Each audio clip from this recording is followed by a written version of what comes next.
So, hello guys. Doon lang sa cave.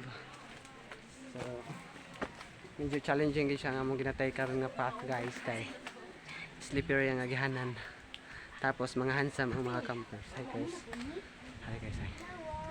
And nag-ulan man gud siya last night. So medyo ano siya?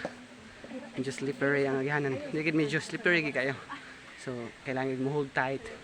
Nga paano pa siya lugsungon pagid mga batuon. So pata mo gina-discourage guys. I'm just trying to tell you that bisan pag slippery yung padayon ni hapon. Ano dapat ang mga Kristohanan. So ano na siya? Padung namin musod sa cave. Rule sa cave mga kaigsunan.